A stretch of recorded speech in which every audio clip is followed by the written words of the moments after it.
Hey everybody, what's up? It's your girl Bondi Blue and I am back for another Married to Medicine LA.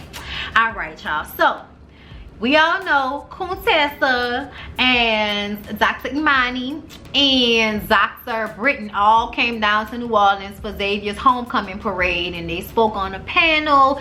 They participated in the parade, and you know, drove on the cars and waved to everyone. And we got to see back in the day in the 90s when Dr. Contessa was going to Xavier and she was Miss Xavier and all of that, and I thought that was beautiful to watch. Y'all know I'm from New Orleans, that is where I live. I went to Xavier Preparatory High School and all of that, and I actually worked at the news station that is right next to Xavier University, so I am familiar, okay?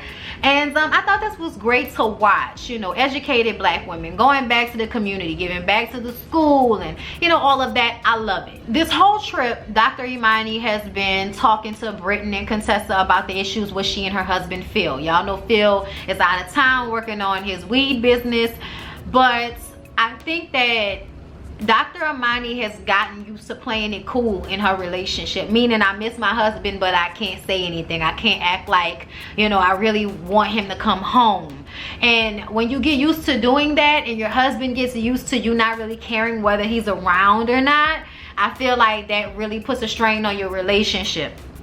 So she called him and she was, you know, telling him, you know, I need us to spend more time together, you know, but do you really feel like you need to see me? I can come out there. You know, she's telling him, I really want to see you. And she asked him, are you dying for me to come out there? And he's like, it's more than that. You know, I'm trying to get a lot of work done. And it made her feel like he didn't care about seeing her. So she was just like, okay, you know what, I gotta go. I'll talk to you later.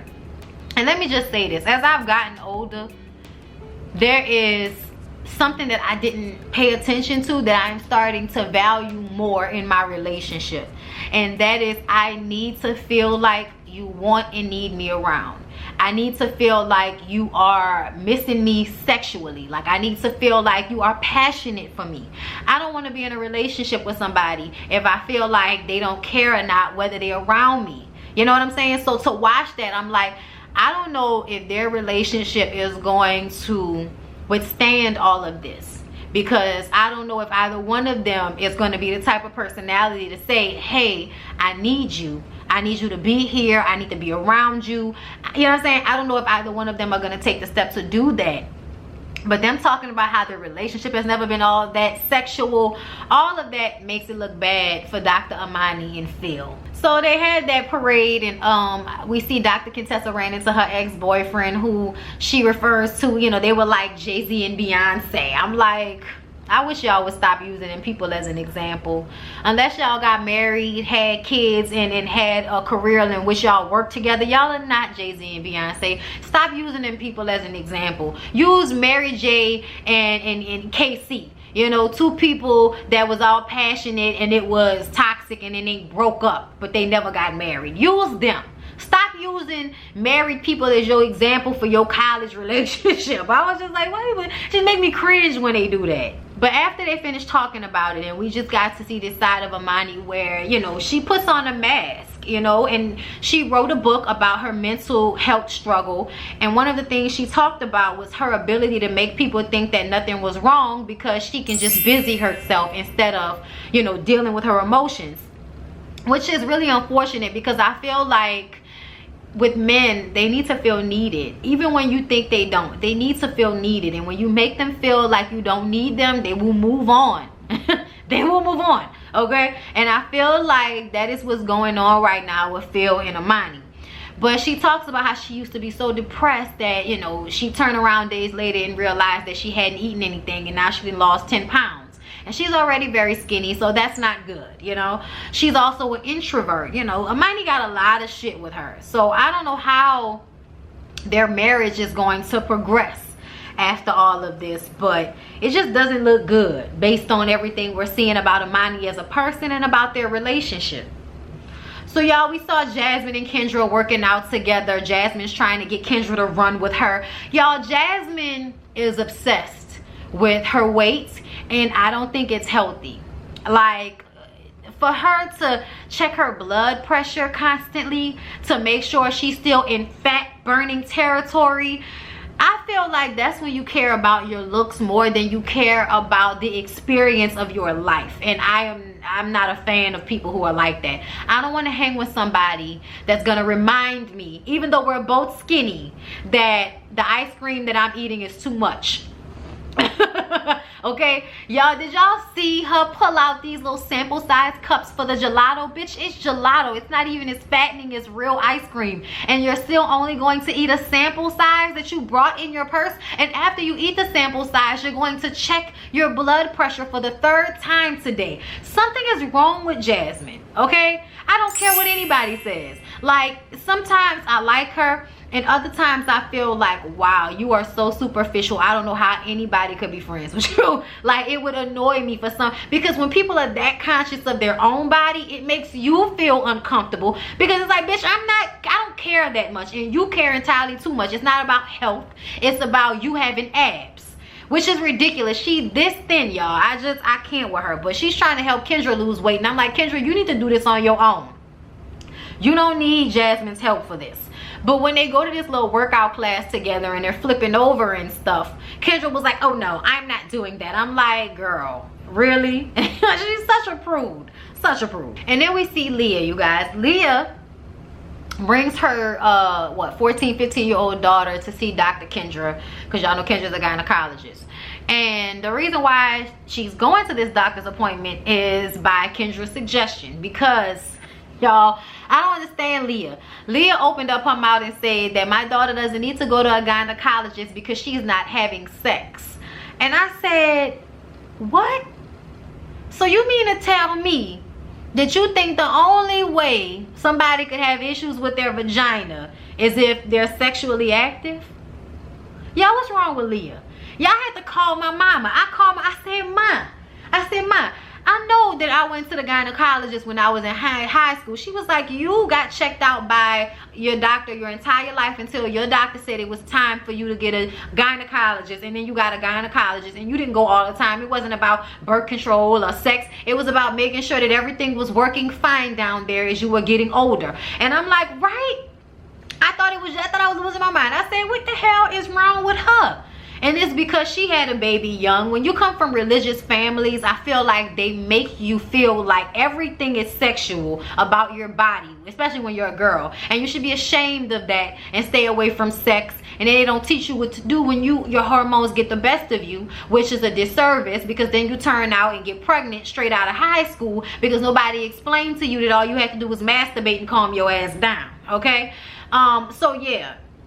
She had her kid straight out of high school, and she takes her, daughter to the doctor, and she's like, well, why do you need to talk to her by herself? Because her vagina is her business, and as she gets older as a woman, it is going to become her business and not yours. So if she needs to ask her doctor questions without her mom being in the room, so be it. I don't understand when women try to act like they don't remember what it was like to be 14 or 15 years old, okay? Like, it doesn't matter if you're having sex or not, you still have a vagina, okay? And it needs a special doctor to look at it, and I don't think that sex has anything to do with it. It's just all about teaching them how to become comfortable with them as a woman, you know what I'm saying? It's just my opinion. So I was just kind of, I'm like, ain't her husband a doctor, and you don't think you need to go to the doctor? Like, she was like, oh no, I don't need a gynecologist, I don't have those types of problems, as if the only reason you would ever go to a gynecologist because you're having pussy problems. I was just like, Chaz was ignorant shit.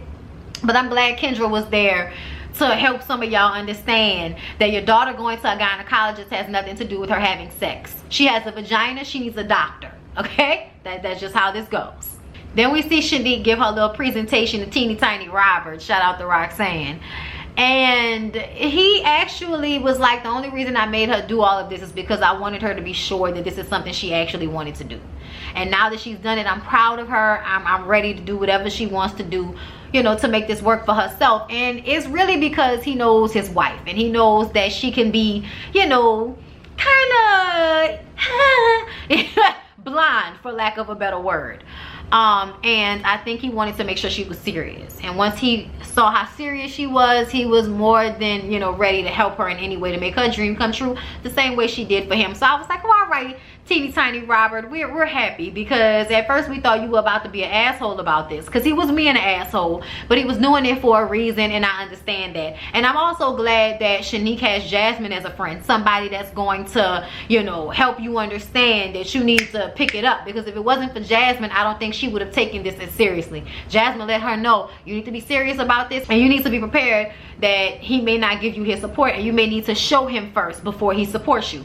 And you know, that can be an option as well. So I kind of like to see Jasmine and Shanique in this light, because otherwise when they're together they work on my nerves. But Jasmine trying to empower Shanique to become an entrepreneur and have her own business as a woman and have her own independence in that way and have her own money, I like that. I like that side of Jasmine. I'm not even gonna lie. Now the skinny side, you know, you can keep it. The business mind, I like. And then we see Britton spend some time with her little smart aleck daughter, trying to get her to understand, you know, I understand you going through puberty, but that doesn't mean you can talk to me crazy, all right? Your grandmother would have knocked you upside your head. I'm trying to do different. Don't make me go back to those old ways. And let me say something about this. I do agree that we need to find other ways to make our children understand something, because everything doesn't always need an ass whooping, but everything doesn't need time out. Everything doesn't need to have shit taken away. Sometimes you need to get that ass whooped. Sometimes you need the immediate backhand, and that's just the response you needed in the moment to teach you the lesson that you need to be on go at all times. Stay ready so you ain't gotta get ready. Don't act ignorant, okay? I'm just saying, y'all, she ain't too young to get her ass whooped. That's just my opinion. But you know, if Britton wants to handle that a different way, that's her prerogative. But there's only too many talks we're gonna have about the way you talk to me before you get popped in the mouth. I'm just saying. But she admits that her children are spoiled, and I'm glad she knows their entitlement level is up here the whole nine. But I notice a lot of the times that, you know, parents who have money, I feel like they go opposite what their parents did with them, and it's not always a good thing. Yeah, you don't need to be angry. Yeah, you don't need to be whipping your kids for every damn thing that they do. But you also don't need to raise children that can't clean up after themselves or make their own sandwich. Like, stop raising people who can't take care of themselves just because you have money now. Stop doing that shit. All you married to medicine women be having children that look like they don't know how to make a bed and shit. And then at the end we see Jasmine and Imani go to get gelato, and her, you know, with the sample size in her purse, so she can make sure she doesn't eat too much of the gelato, and checking her sugar. And then Imani tells her, you know, about Phil and how he isn't very sexual, and you know, she's sexual. She's dressed like a dominatrix to get gelato, but he's not a very sexual person. I'm like, y'all marriage is not going to last if it's like this forever, because as time goes on, women need sex more than they did at younger ages for some reason. Like, as you get older, you know, your body is changing. You need to feel sexy. You need to feel like, you know, you're somebody that people crave and all of that type of stuff. Well, not people, but your man craves. So when you don't feel that, that's the issue for you. That's the issue for y'all relationship. And I think both of them are used to pretending like they don't care, or, you know, internalizing and not showing people what they really feel. So I hope they fix it, but child, it don't look good. Child, when Jasmine was like, so y'all don't have phone sex? I was like, right? I'm saying, like, this is 2020. Phone sex is so much better than it used to be when we were young. They on the phone. Yeah, hold up. I gotta make sure my mom ain't coming around the corner, because this ain't a cordless phone. Yeah, we had cordless phone. I ain't that old. You know what I'm saying? We had cordless phone. I had a phone in my room. We ain't that old. But still, you know, my door was still open. But yeah, y'all, that was Married to Medicine. Please don't forget to like, comment, and subscribe to my channel if you have not already. Love y'all. See y'all in the next one.